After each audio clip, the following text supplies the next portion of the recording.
하나님이여, 주의 인자하심이 어찌 그리 보배로우신지요. 인생이 주의 날개 그늘 아래 피하나이다. 저희의 허물과 죄를 대속해 주시기 위해 십자가에 달려 돌아가신 예수님, 저희가 무엇이간데 이런 크신 사랑으로 용서해 주시고 은혜를 베풀어 주셨나요? 그 한없는 사랑에 감사와 찬송과 영광을 드립니다. 아멘. 그럼에도 불구하고 하루하루를 살아가는 날 동안에 연약한 육신과 마음을 가진 채로 주님 뜻을 거스를 때가 많았습니다.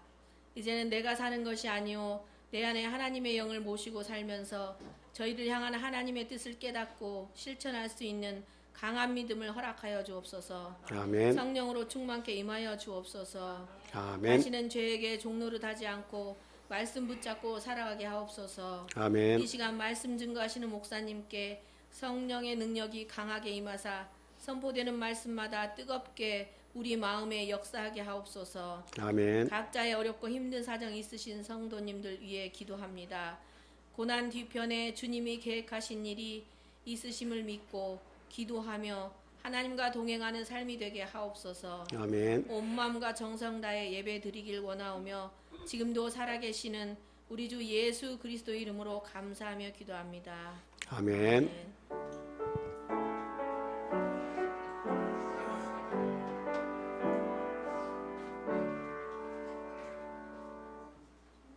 아멘.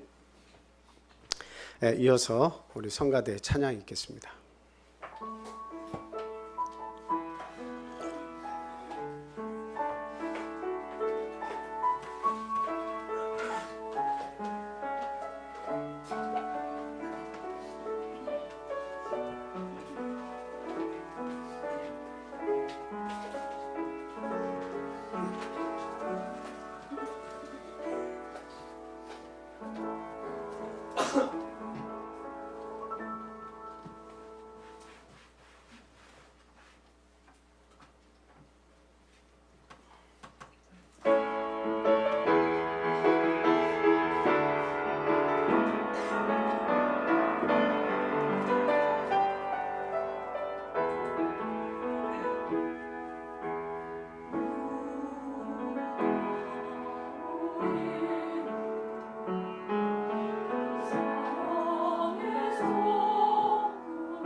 할렐루야, 감사합니다.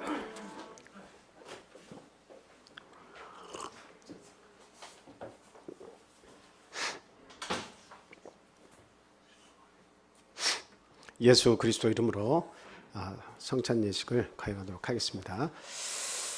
먼저 간단한 말씀 드리고 떡과 잔을 나누도록 하겠습니다.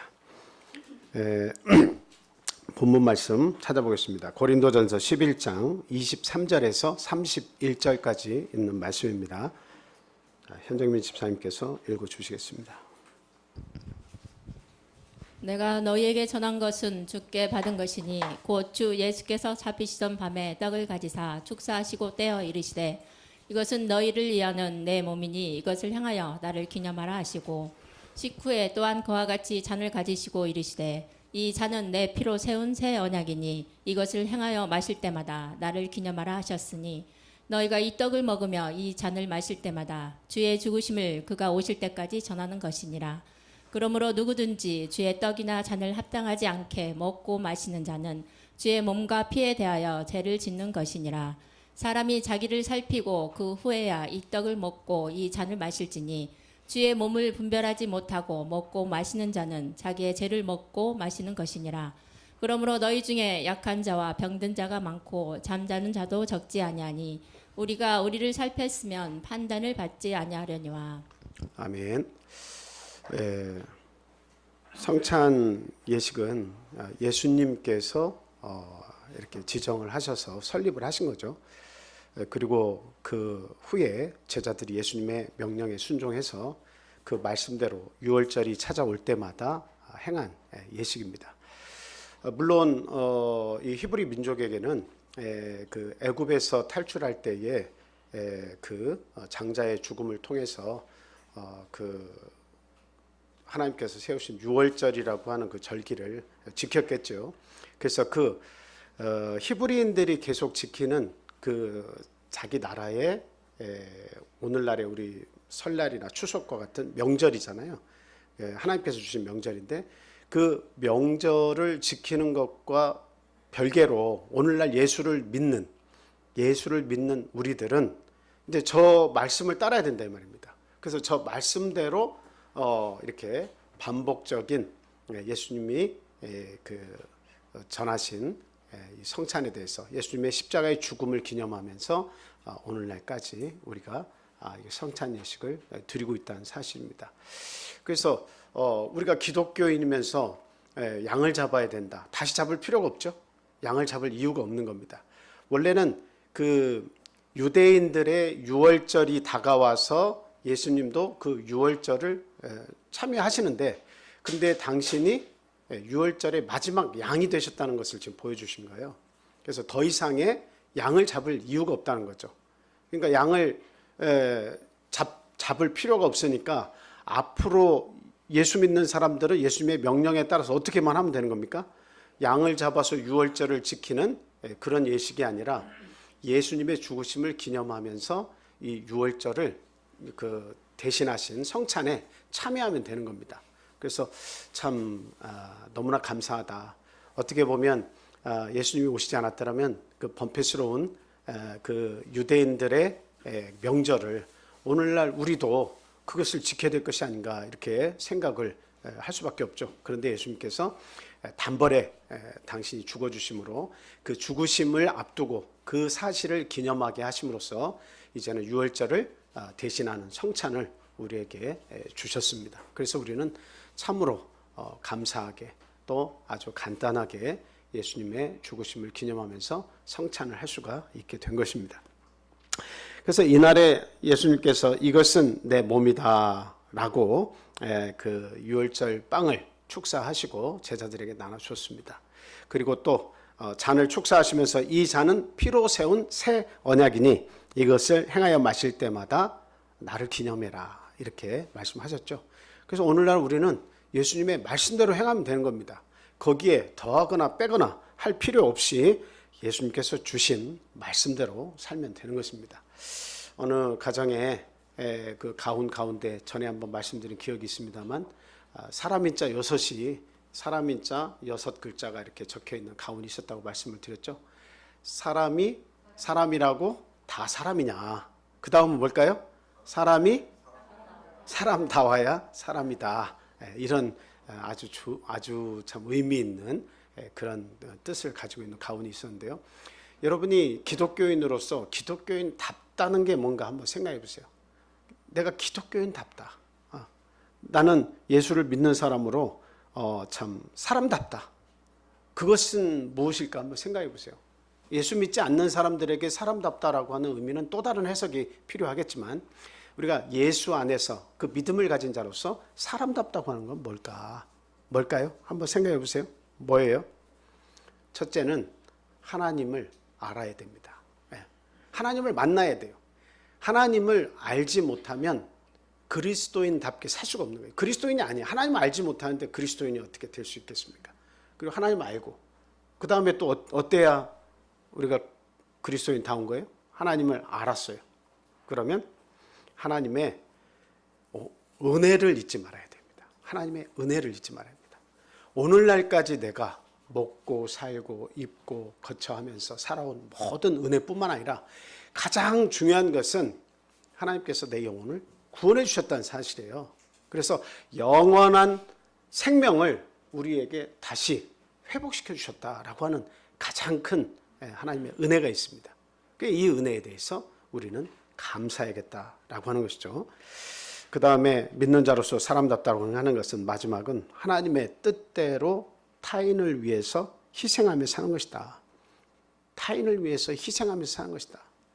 나는 내 남편을 위해서, 내 아내를 위해서, 우리의 자식들을 위해서, 자식들은 우리 부모님을 위해서 어떻게 하는 거예요? 희생하며 사는 거예요. 내 이웃을 위해서 희생하면서 사는 거예요. 내가 그 사람을 속여서 내가 더 많은 것을 쟁취해야겠다가 아니고 희생하면서 그 사람을 세워주는 그런 일을 우리 그리스도인들은 해야 된다라고 하는 겁니다. 이게 믿는 자로서 사람다운 그런 삶이다라고 하는 거예요. 그래서 예수님께서 선택하신 이 십자가의 죽으심, 성찬, 여기에서 보면 예수님의 선택은 뭐였습니까? 가장 하나님답고 가장 인간다운 그런 선택을 하신 거예요. 그거를 간단하게 말씀을 드리자면 사랑과 희생의 선택이다, 이렇게 말씀을 드릴 수가 있겠습니다. 이것이 바로 성찬이에요. 바로 성찬입니다. 자, 본론으로 들어가서 이 성찬의 재료에 대해서 먼저 생각을 해보겠습니다. 우리 성도님들 다 아시지만 재료가 뭡니까? 첫째는 뭐예요?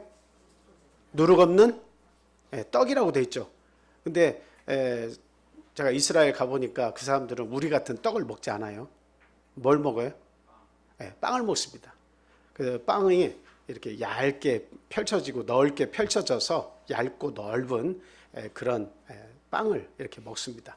그래서 그것을 찢어가지고 이렇게 먹게 돼 있어요. 다른 뭐 부수적인 재료와 함께 먹게 돼 있어요. 그래서 성찬에 사용하는 재료 역시도 이 히브리인들, 유대인들이 먹는 그런 떡이다, 빵이다, 이렇게 상상을 하시면 되겠습니다. 자, 출애굽기 12장 15절에 있는 말씀을 제가 읽어드리겠습니다. 너희는 이레 동안 무교병을 먹을지니 그 첫날에 누룩을 너희 집에서 제하라. 무릇 첫날부터 일곱째 날까지 유교병을 먹는 자는 이스라엘에서 끊어지리라. 그래서 이게 지금 무교절을 이야기하고 있는데 무교절은 7일간 지키게 돼 있어요. 근데 이 첫날이 6월절의 시작입니다. 그래서 6월절 날에 무엇을 제거하게 돼 있어요? 누룩을 제하게 돼 있습니다.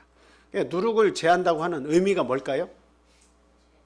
누룩은 변질되게 만들어요. 그 본연의 모습을 변질되게 만들어요. 그래서 누룩이 들어가 있지 않는 빵, 누룩이 들어가 있지 않는 어떤 뭐 포도즙이라든가 누룩이 들어가 있지 않는 그런 것들을 먹어야만 해요. 그래서 누룩은 어때요? 싹 다 집 밖으로 다 제해버립니다. 집 안에는 누룩 자체가 있을 수가 없어요. 그래서 이 누룩이 없는 그 빵과 누룩이 없는 포도즙, 기타 누룩이 들어가 있지 않는 그런 음식들만 섭취하게 이렇게 되어 있습니다. 그렇게 해서 6월절과 동시에 날이 밝은 대로 이렇게 짐을 싸서 이제 애굽을 탈출하는 거죠. 그래서 그게 6월절의 기원이 됐어요. 근데 이제 그 예수님 당시에도 이 유월절은 계속 그 민족의 명절이기 때문에 지켜왔단 말이죠. 그러면 그 시대에 모세에게 준 이와 같은 방법이 이 유대인들에게 지속적으로 역사적으로 계속 명절 때마다 유월절 명절 찾아오면 지켜졌단 말이에요. 그러면 어떤 역사가 그들 속에 있는 거예요? 누룩을 제하는 역사가 있는 거예요. 그래서 유월절이 되면 모든 것을 다 제해야 됩니다. 그래서 예수님께서 유월절을 제자들과 함께 먹고 마시기를 원하셨는데 그 떡과 그 다음에 이 포도즙 이것을 한번 생각해 보세요. 어떤 재료를 사용하셨을 것 같아요? 그래서 끊임없는 유대인들의 역사잖아요. 모세에게 명한 것이잖아요. 그러니까 반복적으로 지켜왔던 그 명절에 사용된 떡과 포도즙은 누룩이 당연히 들어있지 않은 것이다. 우리가 이렇게 믿고 행할 수가 있는 겁니다. 그래서 오늘날 우리가 누룩 없는 떡을 밀가루로 이렇게 빚어가지고 그것을 이렇게 나누게 되는 것이죠. 잔도 마찬가지죠. 잔도 똑같이 포도즙을 사용해서 누룩이 들어가 있지 않는 그런 포도즙을 사용하게 되는 것입니다. 물론 포도주를 유대인들이 먹지 않았다는 게 아니에요. 포도주는 일상생활에서 항상 먹는 음료와 같은 거예요. 그들이 주식은 빵인데 빵을 먹고 마실 때마다 항상 포도주를 겸해서 마신 건 맞아요. 그러나 유월절만큼은 그 명절만큼은 누룩을 제외하기 때문에 그 포도즙에도 당연히 누룩이 들어가 있지 않은 것을 선택해서 사용했을 것이다. 우리는 그렇게 믿고 행하는 것입니다. 자, 고린도전서 5장 7절에서 8절 말씀 한번 보겠습니다. 너희가 누룩 없는 자인데 새 덩어리가 되기 위하여 묵은 누룩을 내버리라. 우리의 유월절 양 곧 그리스도께서 희생되셨느니라. 이러므로 우리가 명절을 지키되 묵은 누룩으로도 말고 악하고 악의에 찬 누룩으로도 말고 누룩이 없이 오직 순전함과 진실함의 떡으로 하자. 물론 여기서 있는 이 떡으로 하자라고 해서 이 떡을 우리가 생각하는 빵이다 이렇게 생각하시면 안 되고, 여기에 있는 의미는 무엇이냐면 이 명절을 지킬 때에 이 믿는 자들의 그 마음 자세를 이야기하고 있습니다. 그래서 앞에 내용을 다시 보여주시면 여기에서 보면 묵은 누룩을 내버리라 이렇게 얘기하고 있죠. 묵은 누룩을 내버리라. 우리 성도의 삶을 지금 위해서 이렇게 살으라고 얘기하는 거예요. 묵은 누룩은 뭐예요? 과거에 구원받기 이전에 내가 이 세상에서 살면서 가졌던 많은 생각들, 나의 고집들, 나의 경험들, 이런 것들을 묵은 누룩이라고 얘기하고 있습니다. 그래서 이것들을 내버리지 않으면 어떻게 된다는 거예요? 이 누룩을 내버리지 않으면 예수님의 희생이 헛되이 돌아갈 수가 있다. 왜? 묵은 누룩을 내어버리지 않고 새 누룩에 참여하지 않으면 내가 새로 빚어진 떡이라 할지라도, 새로 빚어진 떡이라고 할지라도 과거에 묵은 누룩이 조금이라도 남아있으면 시간이 지나면서 어떻게 될 거예요? 부패하게 된다는 거죠. 변질된다는 거죠. 그래서 결과적으로는 묵은 누룩을 빨리 없애버리라라고 하는 거예요. 그리고 새로 빚어진 떡으로 살으라는 거예요. 예. 그것이 본문 말씀의 의미지만, 그러나 이 말씀이 시사하는 바는 크다. 그래서 결과적으로 우리가 이 떡과 포도즙에 참여하지만 그러나 누룩을 제해야 된다는 그런 근거 구절로도 우리가 인용을 할 수 있는, 부분적으로 인용할 수 있는 그런 구절이다 하는 것을 말씀을 드립니다. 성찬에 대한 두 번째로는 다른 교단들의 다른 이해들이 있습니다. 물론 그것을 참 비난하거나 그것이 잘못됐다라고 말하고 싶은 것은 아니고, 우리들이 어떻게 행하느냐라고 하는 것을 비추어서 같이 비교해서 말씀을 드리는 거예요. 화채설이 있습니다. 화채설은 이렇게 예수님이 그 기도를 하시잖아요. 그 떡을 먹기 전, 나눠주기 전에도 기도하고 즙을 나눠주기 전에도 기도하셨어요. 그 기도를 하시고 나면 실제적으로 예수님의 몸과 피로 변한다. 실제적으로 눈으로 봤을 때도 이건 피고 실제적으로 이것은 예수님의 몸이다. 이렇게 변화된다고 하는 화채설을 주장하는 그런 교회들도 있습니다. 그리고 그 임재설이라고 하는 것인데요. 임재설은 뭐예요? 기도를 하고 그것을 먹고 마시면 하나님께서, 우리 예수 그리스도께서 옆에 계신다 이거죠. 임재하신다. 그래서 예수님이 임재하시는 그 동안에 이게 성찬이 행해진다는 거죠. 그래서 참 이런 의미를 해석을 하는 데에는 뭐 여러 가지 본인들도 근거를 이렇게 내세우고는 있지만 어쨌든 그런 주장이 있다는 거 생각을 해보실 수가 있겠습니다. 그 다음에 이제 상징설인데 상징설은 말 그대로 이것은 예수님의 몸을 상징할 뿐이다. 그 이상도 그 이하도 아니다. 피를 상징할 뿐이지 그 이상도 그 이하도 아니다. 상징적인 의미가 있다. 그렇게 상징설을 주장하는 교회들도 있습니다. 그러면 우리 교회는 어떤 주장을 하고 있죠? 영화설을 주장을 하고 있습니다. 영화설이라는 게 뭐예요? 영적으로 화하다라고 하는 거예요. 영적으로 화하다. 우리가 기도하기 전에는, 축사 기도하기 전에는 이것은 그냥 하나의 밀가루로 만든 빵에 불과해요. 그리고 포도즙을 짜서 이렇게 얼렸다가 그리고 잘 보관해 뒀다가 누룩이 들어가지 않게 보관해 뒀다가 녹여서 오늘날 저희들이 사용하는데요. 이것은 그냥 포도즙에 불과합니다. 그런데 축사 기도를 하고 나면 이거 어떻게 된다는 거예요? 육적으로 봤을 때는 똑같아요. 변함이 없어요. 물리적으로는 변함이 없어요. 그러나 어떤 변화가 일어나는 겁니까? 기도하고 나면 영적으로 먹고 마시는 우리 성도들의 몸속에 그게 들어와서 예수님의 몸과 피로 역사하신다라고 하는 거죠. 그것을 우리가 믿고 우리가 성찬을 행하는 것입니다. 자, 세 번째로 성찬의 의미에 대해서 우리가 한번 생각을 해보겠습니다. 가장 중요한 것이 또 성찬의 의미겠습니다. 첫 번째로는 뭐예요?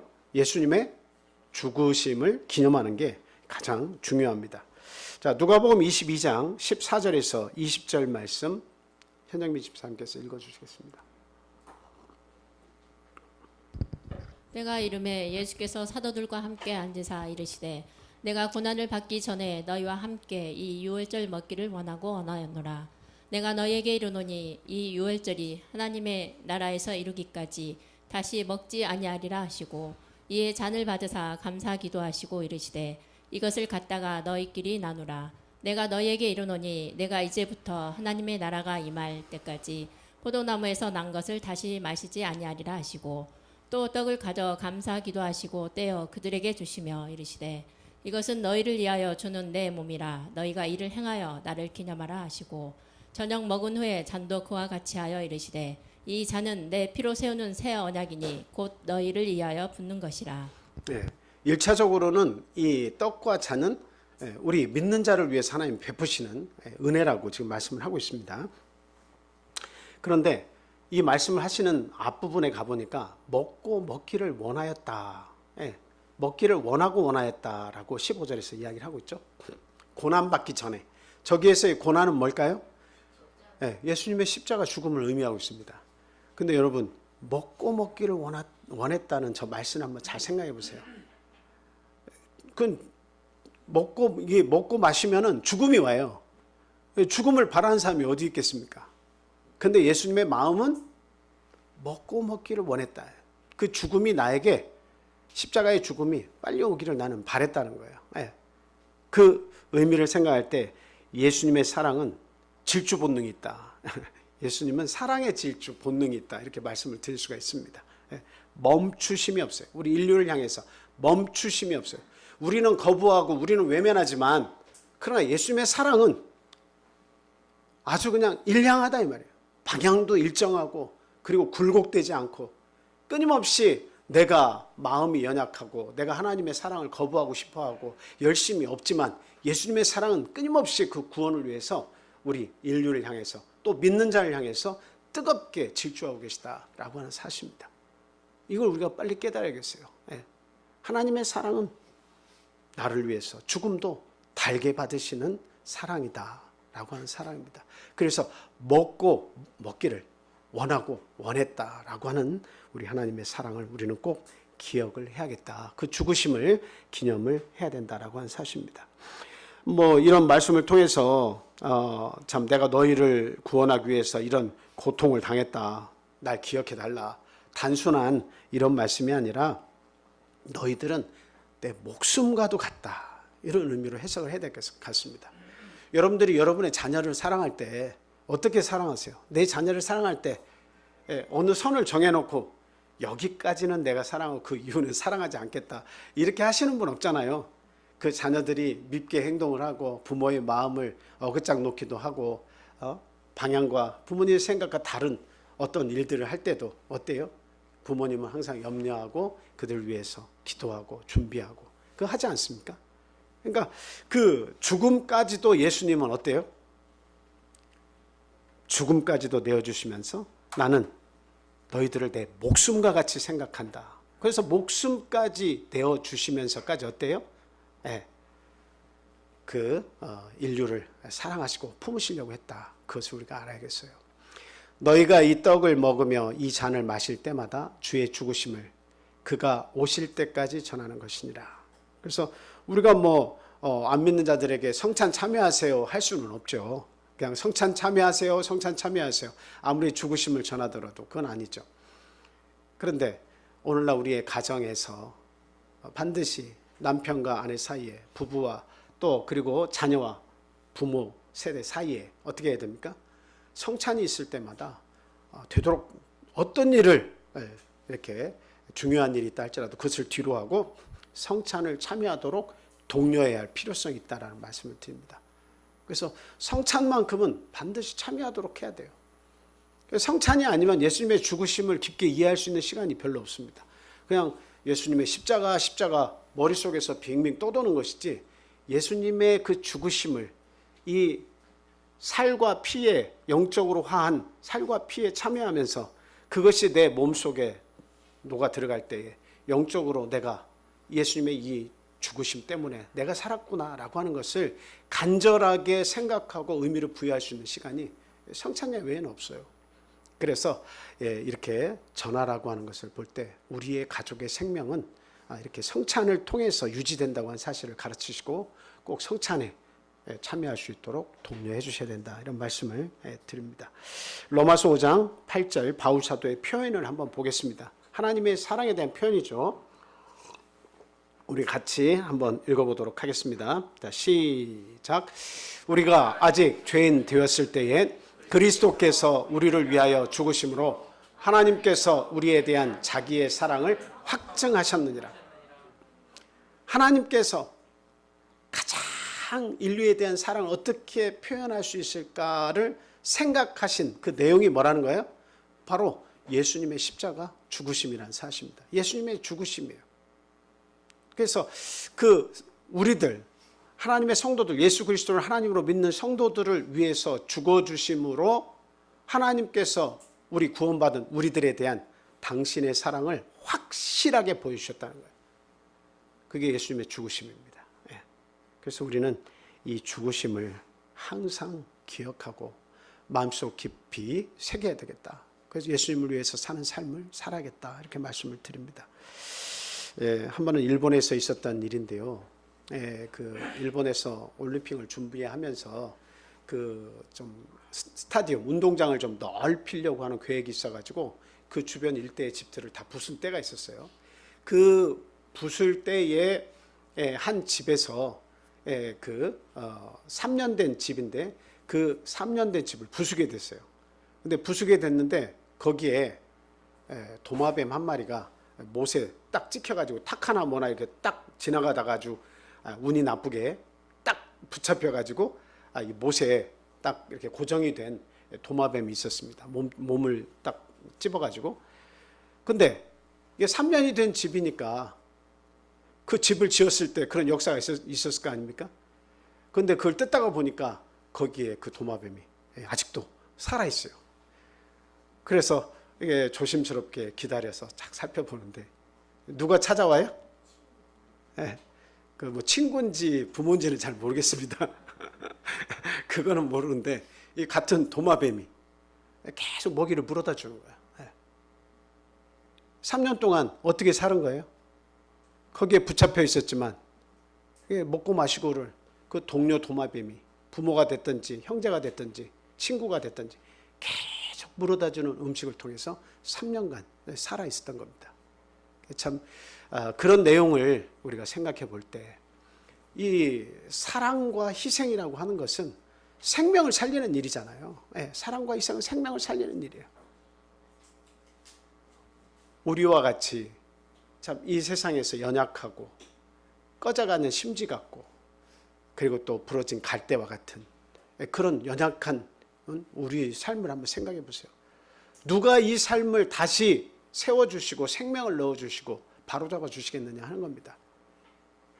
그것은 나의 믿음이 연약할 때라도, 내가 하나님에 대한 이해가 부족할지라도 하나님의 그 사랑은 일량하시고 방향성이 아주 정확하게 고정되어 있고 우리들을 향해서 너무나 좋은 것들을 우리들에게 보내주고 계신다. 그래서 우리가 지금 살고 있는 겁니다.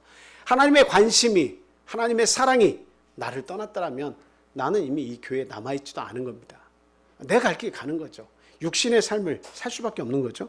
근데 하나님의 그 숭고한 희생이 있었기 때문에 오늘날 우리가 이렇게 참 먹고 마시기에 육신적으로 부족함이 없고 또 영적으로도 하나님 앞에서 감사한 마음으로 살 수 있게 되었다라고 한 사실 우리는 분명히 감사를 드려야겠습니다. 그 다음에는 이제 생명을 얻게 된다라고 하는 사실이죠. 뭐 이거 예수님의 몸과 피에 참여한다고 해서 내 생명이 얼마나 더 길어지겠느냐라고 하지만 그러나 영생에 대한 소망이 그게 내 속에서 끊임없이 작동을 하게 하는 거예요. 그래서 내 영원한 생명을 위해서 다른 것들을 포기하게 만드는 거죠. 우리의 생명보다 더 소중한 것이 없습니다. 지금은 하나님 이와 같이 내가 경험하는 이 현상을 참 빨리 이것을 떠나게 해주십시오. 나에게 죽음이 일찍 오더라도 지금의 이 수치가 빨리 떠나게 해주십시오. 우리의 마음이 그럴지라도 시간이 지나고 보면 우리의 생명보다 더 중요한 건 없어요. 우리의 생명은 가장 소중하고 가장 뜨거운 거예요. 그래서 예수님은 우리에게 뭘 주시기를 바라고 계신 거예요? 그냥 우리의 일평생 살다가 떠나는데 좀 믿는 자들은 나를 선택했으니까 조금 100세, 150세까지는 살아라. 조금 더 생명을 연장해 주시려고 하는 그 생명을 주시려고 우리를 위해서 십자가에 죽어주신 거예요? 130년, 150년 사는 게 중요한 게 아닙니다. 항상 말씀드리지만 어차피 죽음은 오게 돼 있고 죽음이 오면 그 살았던 과거는 다 허무한 거예요. 다 지나간 건 허무한 거예요. 그리고 남는 것은 소망 없는 자기의 몸뿐이에요. 검버섯이 피죠. 근육이 다 빠져나가죠. 그리고 무엇을 먹어도 만족이 없고 기쁨이 없죠. 어디 가서 여행하고 싶은 그런 마음도 없죠. 그러니까 생각과 마음이 모두가 다 몸까지 다운이 된 상태가 이게 죽음 앞에서 다 이루어지는 거예요. 아무런 의미가 없는 때가 곧 우리에게 옵니다.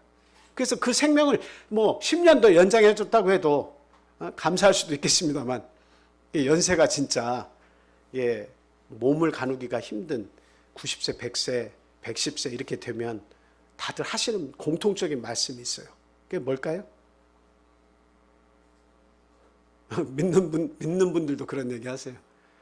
하나님께서 왜 나를 데려가시지 않는지 모르겠다. 더 살고 싶어서 발버둥 치고 이 세상에서 좀 더 내가 맛있는 음식을 먹고 한 1년, 2년이라도 더 살면 좋은데 하나님 왜 나를 이렇게 일찍 데려가세요? 그런 마음으로 기도하는 게 아니라 그냥 모든 것이 다 다운이 되니까 하나님 나를 언제 데려가실 겁니까? 이런 기도가 나오는 거예요. 지금 진짜 기도예요. 그럴 수밖에 없어요. 인간에게 소망이 없어요. 그래서 조금 더 산다고 해서 의미가 없어요. 근데 예수님은 죽으신 의미는 우리에게 어떤 생명을 주시려고 원하시는 거죠? 영생을 주시려고 하는 거예요. 인간은 영생이 와야 만족이 있습니다. 말씀 매번 드리잖아요. 영원한 생명이 와야 인간에겐 진정한 가치 부여가 되고 만족이 있고 기쁨이 있다. 그 말씀을 제가 반복해서 여러분 드립니다. 그래서 이 영생보다 더 소중한 것은 없다라고 하는 사실이에요. 자, 요한복음 6장 66절 이하에 있는 말씀 읽어주시기 바랍니다. 그때부터 그의 제자 중에서 많은 사람이 떠나가고 다시 그와 함께 다니지 아니하더라. 예수께서 12 제자에게 이르시되 너희도 가려느냐? 시몬 베드로가 대답하되 주여 영생의 말씀이 주께 있사오니 우리가 누구에게로 가오리까? 우리가 주는 하나님의 거룩하신 자인 줄 믿고 알았사옵나이다. 아멘. 영생의 말씀이 누구에게 계신다고요? 예수 그리스도께 있다는 겁니다. 근데 우리가 어디로 떠나겠습니까? 영생의 말씀이 여기 있으니까. 예수님은 전하기를 원하신 게 영생의 말씀을 주기를 원하셨어요. 그래서 니고데모라고 하는 한 관원이 와서 영생을 얻고자 하는데 어떻게 하면 됩니까? 이 말씀을 이렇게 질문을 이 이 말로 질문을 했을 때 예수님께로 뭐라고 답하셨습니까? 뭐라고 답하셨죠? 계명을 지키라고 이야기했습니까? 계명을 지키라고 했어요. 또 물과 성령으로 거듭나는 그런 이야기도 하셨습니다. 그러니까 이런 그 영생에 관한 많은 사람들의 그 관심이 있었는데 결과적으로는 그 영생의 말씀을 위해서 포기하지 못하는 자들이 속출했습니다. 이 세상을 포기하지 못하는 거예요. 한 청년하고 제가 조금 헷갈렸는데 니고데모에게 물과 성령으로 거듭나는 그 말씀하셨죠. 그 부자 청년과 이 니고데모 관원도 마찬가지지만 결과적으로는 포기해야 할 것을 포기할 때 그 영생이 찾아오는 거예요.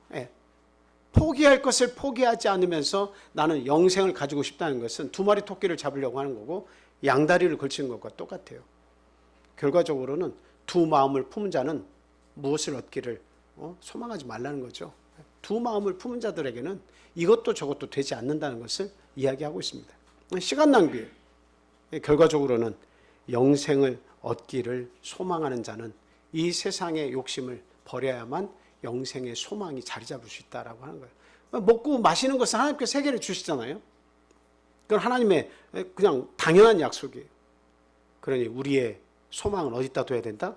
영생에 둬야 된다. 그래서 결과적으로 이 영생의 말씀이 우리 안에 계시기 때문에 우리는 어디에도 갈 필요 없고 이 교회를 통해서 특히 이 성찬을 행함으로 말미암아 하나님께 영광을 돌리고 또 영생의 소망을 안고 살아갈 수가 있다. 이 말씀 드립니다. 자, 그다음 세 번째로는 주님과 한 몸이 되는 역사가 있습니다. 고린도전서 10장 16절 17절 말씀입니다. 자, 다 같이 읽겠습니다. 시작. 우리가 축복하는 바 축복의 잔은 그리스도의 피에 참여함이 아니며 우리가 떼는 떡은 그리스도 몸에 참여함이 아니냐. 떡이 하나요 많은 우리가 한 몸이니 이는 우리가 다 한 떡에 참여함이라. 결과적으로 이 유월절을 지키신 우리 예수님의 그 나타내고자 하는 의미는 무엇이냐면 한 떡에 참여하는 것이다. 예수님의 몸이 하나인 것처럼 이 떡도 하나가 되어야 된다라고 하고 있습니다. 이렇게 동그랗게 예쁘게 구워낸 많은 떡들이 200개, 300개, 500개씩 포장돼서 팔려서 많은 교회에서 성찬에 사용을 하고 있습니다만 그러나 성경에서 말씀하고 있는 이 떡의 의미는 그 유대인들이 사용했던 떡 하나예요. 한 떡에 참여하는 거예요. 여러분 이것이 그냥 별거 아닌 것 같지만 한 떡에 참여하나 작은 것들을 모아서 축사해서 예수님의 몸으로 생각하고 기도하고 먹으나 뭔 차이가 있을까요? 이렇게 생각할 수 있겠지만 1차적으로는 뭐예요? 성경 말씀에 순종하고 그대로 행해야 됩니다. 우리의 생각과 우리의 마음과 우리의 경험이 거기에 들어가면 안 돼요. 이게 누룩이 되는 거예요. 누룩이에요. 내 생각과 내 경험은 누룩이에요. 하나님의 말씀을 어떻게 표현하고 있냐? 한 떡에 참여하는 것이 이게 가장 중요하다라고 얘기하고 있어요. 왜? 예수님의 몸이 하나니까. 그래서 일단은 성경 말씀에 우리가 순종하는 마음으로 그렇게 해야 되고요. 그리고 의미로도 생각을 해보면 예수님의 몸이 여럿이 아니기 때문에 그렇게 막 복잡하고 혼잡하게 100개, 200개를 하나님 앞에 축사기도 하고 그것을 나눠줄 이유가 없습니다. 그리고 예수님의 몸이 찢기고 고통을 받고 이것을 생각하면서 예수님이 그것을 나눠주었을 때의 그 의미를 생각한다면 이 한 떡에 참여해서 그것을 일부를 나눈다고 하는 것이 대단히 중요해요. 내가 예수님의 몸을 가졌다. 너도 예수님의 몸을 먹고 마셨다. 이런 의미를 각각 그 한 몸된 예수님의 몸을 생각하면서 찢어서 그것을 나눌 때 의미가 있는 거예요. 하나하나 아주 이쁘게 하는 그게 의미가 있는 거예요. 이쁘고 아주 어떻게 보면 그럼 이쁘면 또 맛있게도 하지 차라리. 그래서 옛날에는 그 카스테라를 이용했잖아요. 그것을 잘라가지고 칼로 손대서도 안 돼요. 그냥 예수님께서 나눠주신 것을 우리는 의미부여를 해야 됩니다. 당신의 몸을 얘기하잖아요. 그것을 나눠주신 거예요. 그래서 여러 개를 그 축사기도해서 하는 것은 성경적이지 않다. 이렇게 말씀을 드립니다. 그래서 우리는 한 떡을 참여하고 한 몸에 참여하는 것을 원칙으로 하고 있습니다. 그래서 우리는 이 말씀을 오늘 영적으로 우리가 재해석을 해본다면 진리 안에서 하나가 되어야 된다. 예수 그리스도의 진리는 나눠진 것이 아니에요. 내 생각과 마음과 각 교단별로 그런 뜻과 생각을 가지라고 하나님 말씀하신 게 아니라 하나님의 말씀대로 하나의 진리 안에서 살으라고 말씀을 하신 것이기 때문에 우리는 같은 진리 안에 있다고 믿어야 되고 같은 생각을 가지고 같은 말을 하는 것이 대단히 중요합니다. 부모는 이 말하고 있는데 자식은 딴 말하고 있고, 형제 중에도 형은 이 말하는데 동생은 이 말하고 있고, 안 되는 거예요. 믿음 안에서는 부모와 자녀와 그리고 우리 남편과 아내가 같은 말을, 같은 생각을, 그리고 같은 진리를 가질 수 있도록 우리가 힘을 써야겠다라고 하는 건 말씀을 드립니다. 고린도후서 13장 4절 5절 말씀 우리 같이 읽겠습니다. 시작. 그리스도께서 약하심으로 십자가에 못 박히셨는 하나님의 능력으로 살아계시니 우리도 그 안에서 약하나 너희에게 대하여 하나님의 능력으로 그와 함께 살리라. 너희는 믿음 안에 있는가? 너희 자신을 시험하고 너희 자신을 확증하라. 예수 그리스도께서 너희 안에 계신 줄을 너희가 스스로 알지 못하느냐? 그렇지 않으면 너희는 버림받은 자니라. 그리스도 예수께서 내 안에 계시다는 사실을 스스로 알지 못하고 믿지 못하면 뭐예요? 여기 앉아있으나 버림받은 자다. 여기 앉아있을 이유가 사실은 없는 자다라고 하는 거예요. 예수님의 그 죽으심을 통해서 먹고 마실 때에 예수님이 내 안에 계시다는 사실을 확신하고 믿음 생활을 해야 그가 영적으로 살아있는 것이지, 그 마음을 가지고 있지 못하다면 버림받은 자라고 이야기하고 있어요. 이 말씀을 생각할 때 우리는 그냥 들러리처럼 한번 성찬에 참여하면 1년에 한 서너 번 참여하면 되는구나 이렇게 생각해서는 안 되는 거죠. 예수님이 내 안에 계시다는 사실을 확신해야 된다라고 하는 거예요. 그 믿음이 오늘 성찬을 통해서 저와 여러분들에게 다시금 내 믿음 속에서 세워지기를 간절히 소망합니다. 그래서 그 성찬의 의미 속에는 하나가 되는 의미가 있다는 것이고, 네 번째는 예수님의 부활을 전하는 데 의미가 있다. 빌립보서 3장 21절 말씀 제가 읽겠습니다. 그는 만물을 자기에게 복종하게 하실 수 있는 자의 역사로 우리의 낮은 몸을 자기 영광의 몸의 형체와 같이 변하게 하시리라. 예수님의 저 말씀을 통해서 우리에게 주시는 의미는 뭐예요? 자기 영광의 몸의 형체와 같이 우리의 낮은 몸을 변하게 해주시겠다라고 하는 사실이에요. 그러려고 하면 어떤 일이 벌어져야 됩니까? 이미 떠나간 성도, 이미 죽은 성도들도 어떻게 돼요? 마지막 때에는 우리 예수 그리스도의 영광의 형체와 같이 다 변하게 해주셔야 됩니다. 살아있는 성도들 당연히 살아서 주님을 맞이할 때 그 재림 속에서 우리의 몸은 낮은 몸에서 아주 고도화된 몸으로 하나님이 원하시는 참 아름다운 몸으로 변화가 될 것입니다. 그래서 예수님의 그 재림을 우리가 맞이하게 되는 것이다 라고 하는 겁니다. 그래서 이 부활이라고 하는 것은 우리 기독교인들만의 특권입니다. 물론 다른 이 세상 사람들도 하나님을 알지 못했던 사람들도 부활을 할까요, 안 할까요? 하나님이 세상 만물을 지으실 때, 나무들을 다 지으실 때 거기에는 하나님의 의미를 부여하시잖아요. 그래서 이 부활을 설명하는 나무들이 많이 있습니다.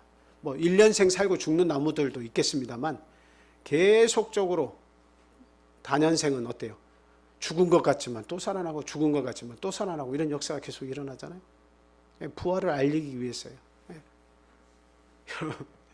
포도씨는 이렇게 하나에 뭐 한 3개, 4개 이렇게 들어있어가지고 모양은 별로 뭐 이렇게 예쁘다 이런 건 잘 몰라요. 근데 그걸 심으면 어떻게 그렇게 그 나무에서 열리는 것은 동글동글한 것이 여럿이 한 줄기에 그렇게 주렁주렁 달려가지고 이것이 한 개만 있는 게 아니고 여기도 있고 저기도 있고, 어떻게 그 씨 속에 하나님의 그 계획도가, 계획의 그림이 그 씨 속에 다른 씨 모든 수천만 개 이루 말할 수 없는 그 무수한 씨 속에 그 설계 도면이 다 거기에 들어가 있냐 이 말이에요. 하나님이 설계하고 계획하신 대로 모든 만물이 다 그렇게 새로운 몸을 다 가지는 거예요.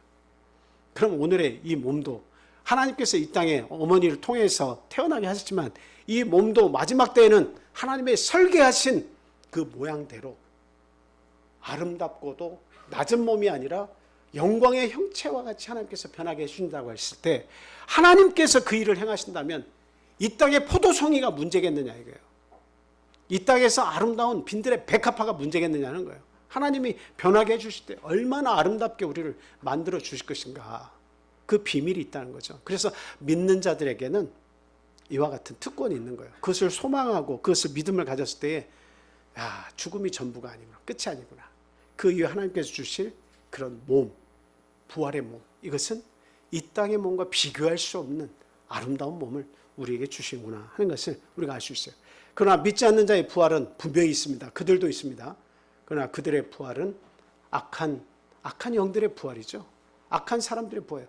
우리가 그 사람들 내 가족이고 부모인데 악하다고 말하는 것은 딴 뜻이 없어요. 법 없이도 살 사람이지만 아까 그리스도인답다는 게 뭐예요? 하나님을 알고 하나님의 은혜를 잊지 않고 그리고 많은 사람들에게 희생을 통해서 살으라고 하는 그 예수 그리스도의 뜻이, 하나님의 뜻이 들어가 있지 않다면 하나님은 그것을 악하다고 보신다는 거예요. 우리 인생은 나의 아버지요, 내 가족이요, 내 사랑하는 그런 일을 할지라도 하나님을 알지 못하면 성경은 악하다고, 하나님은 악하다고 평가하신 거예요. 하나님을 알려고도 하지 않고 선하게 살려고 하는 것이 하나님을 알고 살려고 하는 마음이 그 속에 없다면 그 말이죠. 그래서 예수님은 분명히 우리에게 말씀하십니다. 요한복음 11장 25절 26절의 말씀을 보면 나는 부활이요 생명이니 나를 믿는 자는 죽어도 살겠고 무릇 살아서 나를 믿는 자는 영원히 죽지 아니하리니 이것을 내가 믿느냐. 여러분 저 말씀을 믿어요? 우리가 뭐 다 기도할 때도 우리 성도님들의 특징이 있는데 우리 성도님들이 기도를 하시면 아멘 아멘을 많이 하는데 목회자가 어떤 말씀을 전달하면 아멘이 없어요. 이게 교회가 어디로 가는지 잘 모르겠어요. 이게 아멘을 하고 싶지 않은 거예요. 저대로 안 이루어지길 원하는 거예요. 아니면 그것이 맞지만 지금 아멘할 수 있는 힘이 내게 없습니다. 그런 의미예요. 좀 저 말씀을 믿습니까? 저 말씀 안 믿으면 지금 믿음 생활하는 거 아무 의미가 없어요. 부활을 믿지 않는다면, 부활의 소망이 없다면 아무것도 아닌 거예요. 여러분이 자녀를 잉태해서 나와보신 어머니가 여기에 많이 계시지만 그 속에 아기가 엄마 품에서 코도 형성되고 눈도 형성되고 그 속에서 참 편안하게 엄마 그 모태에서 이렇게 하고 있으면서 생각을 합니다. 어떤 생각을 해요? 난 이 세상이 좋아. 바깥 세상으로 나가지 않을 거야. 나는 엄마 품이 너무 좋네. 먹을 거, 영양분 다 공급받으면서 따뜻하고 외부로부터 보호받고 난 너무 좋아. 그게 삶이 자기의 전체라고 생각을 했는데 엄마 뱃속에서 출산이라는 과정을 통해서 나와서 보니까 나를 사랑하는 엄마의 눈과 컨택이 되면서 그 순간 엄마가 준비한 많은 사랑의 그런 물리적인 힘들이 그 마음과 그게 다 실려가지고 어때요? 그 아이에게 다 전달이 되는 거예요. 그 아이는 어떻게 생각하겠습니까? 엄마의 뱃속이 더 좋다고 생각하겠습니까? 아니면 나와서 보니 새 세상을 경험하고 엄마의 더 지극한 보살핌과 희생을 맛보면서 이 세상이 더 좋네 이렇게 생각할 겁니까? 여러분 어떤 세상을 아이가 좋아할 것 같아요? 바깥 세상을 더 좋아하죠. 바깥 세상을 당연히 더 좋아하죠. 이게 거듭남의 비밀이에요. 거듭남의 비밀이에요. 거듭나고 나면 과거의 삶보다 지금의 삶이 더 훨씬 좋은 걸 알고 살아야 돼요. 여러분이 예수님 믿기 전과 예수님 믿기 후의 삶이 정말 변화됐다는 것을 여러분들이 인정을 한다면 과거의 삶보다 지금 예수 믿는 삶이 교회 생활을 통해서 사는 삶이 훨씬 나에게 좋다고 이 아기처럼 느껴야 당연하다는 거예요. 이 믿음 생활이 나에게 그렇게 다가와야지. 이 믿음 생활이 막 지겹고 또 안식일이 또 돌아왔네. 교회 또 가야 되는 거야. 이런 불필요한 느낌이 자꾸 찾아오면서 힘겹고 믿음 생활하기가 너무 어렵다고 자꾸 여겨지면 그것은 거듭난 비밀을 제대로 아는 게 아니에요. 이 비밀에 동참하시는 저와 여러분 되시길 바라요. 이 놀라운 비밀, 부활의 비밀이 우리에게 있어요. 그래서 우리가 이 세상을 쭉 모태에서 나와서 쭉 이 세상을 살아보니까 여러분 어때요? 이 세상 살만합니까? 살기는 참 좋죠. 이보다 더 좋을 순 없죠. 그런데 저는 요즘에 계속 그런 생각을 합니다. 죽음이라는 것이 멀리 있는 것이 아니고 항상 우리 곁에 있구나. 가까운 사람들이 자꾸 세상을 떠나는 걸 보니까 이제 저도 그런 생각들이 자꾸 더 가까이 들어요. 언젠간 나도 어느 날 갑자기 하나님께서 데려가실 것이다. 이것이 자꾸 마음에 와닿아요. 그래서 죽음이라고 하는 것은 멀리 있는 것이 아니라 나의 가까운 곳에서 나를 기다리고 있는데 뭐 좀 더 살 수도 있고 조금 덜 살 수도 있는 것이 인생이지만 그러나 결과적으로는 다 죽음에 이르게 된다고 하는 사실이죠. 그거를 생각할 때마다 우리 믿는 자들로서 부활이라고 하는 것을 자꾸 생각하게 됩니다. 부활을 생각하면 용기가 나고 이 세상을 사랑할 힘이 생기지만 부활이 없이 살다가 죽으면 그만이지라고 하는 것은 엄청나게 안타까울 뿐만 아니라 어리석은 삶이라고 하는 것을 생각하게 됩니다. 그냥 이 세상에서 그냥 먹고 마시고 즐겁게 살다 죽음이 오면 그때 죽으면 되지 하는 것처럼 어처구니가 없고 준비되지 않은 사람이 없어요. 자신이 그 죽음 앞에 이르면 내가 뭐 했지? 내 인생 뭐 했지? 아무것도 믿음의 준비 없이 내가 여기까지 살아왔구나. 그 죽음은 갑자기 준비되는 게 아니에요. 그 두려움과 막막함이 나에게 다가올 때 아이고 내가 예수님 믿어서 이제는 새 마음으로 내 죽음을 준비해야겠다 해서 내 마음속에 그런 강인한 믿음이 들어가는 게 결코 아닙니다. 지금부터 준비하시라. 나는 부활이요 생명이니 나를 믿는 자는 죽어도 살겠고 살아서 나를 믿는 자는 영원히 죽음을 보지 않고 살겠다는 거 아닙니까? 이 부활에 동참하시는 그런 믿음의 삶을 우리가 살아야겠습니다. 한 꽃을 파는 할머니 이야기는 제가 한 2번, 3번 드린 것 같은데 또 드려야겠습니다. 저는 그 이야기를 이렇게 유튜브에서 볼 때마다 느끼는 것인데 이 꽃을 파는 할머니가 그냥 항상 꽃보다 더 활짝 웃으면서 사시니까 지나가던 한 사람이 묻습니다. 할머니는 어떤 고난도 없습니까? 1년 365일 항상 그렇게 웃으면서 살 수 있는 비결이 뭡니까? 하나님은 그 할머니는 고난이 임하지 않아서 항상 이렇게 즐거운 것입니까? 그랬더니 할머니의 말씀이 뭐겠어요? 고난 없는 사람이 어디 있겠습니까? 아픔 없는 사람이 어디 있겠습니까? 그런 거예요. 그러면서 그 뒤에 붙인 것이 나는 그 고난이 찾아올 때마다 예수님의 부활을 생각합니다. 그러면서 마음속으로 이야기한다고 그래요. 3일만 기다리자. 3일만 기다리자. 예수님이 3일 무덤에 계셨다가 다시 부활하신 것처럼 나에게 고난이 올 때도 3일만 기다리자. 그러면 반드시 하나님께서 나에게 새로운 삶을 주실 것이다. 그렇게 믿고 기다린다고요. 그런데 3일의 역사가 매번 맞아떨어지는 게 아니잖아요. 그게 3일이 될 수 있고 4일이 될 수 있지만 부활의 역사는 너무도 당연한 것이고 반드시 하나님은 그렇게 살아나셨을 뿐만 아니라 오늘날 우리를 다시 부활시켜 주신다. 육신의 부활도 있지만 내 인생에서의 이 고난도 다시 살려주시는 그 부활이 있다고 하는 사실을 나는 믿는다. 이렇게 3일의 비밀에 대해서 그렇게 말씀하셨다고 해요. 저는 굉장히 감명을 받았습니다. 그리고 옥스퍼드 대학의 역사학 교수인 토마스 아놀드라고 하는 사람이 있는데요. 이분은 이런 이야기를 했어요.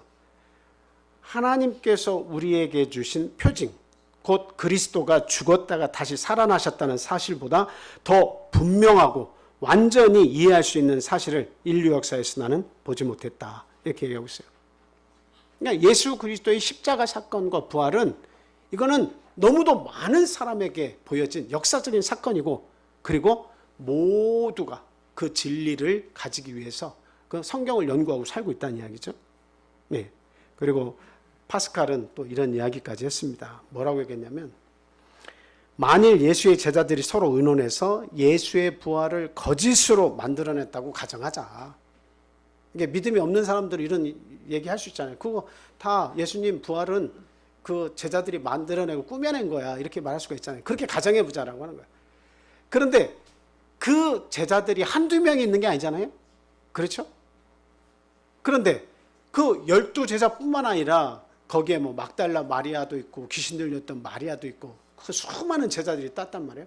그 중에 단 한 사람이라도 예수 그리스도의 부활은 거짓이었어. 꾸며낸 거야. 그 제자들이 꾸며낸 거야.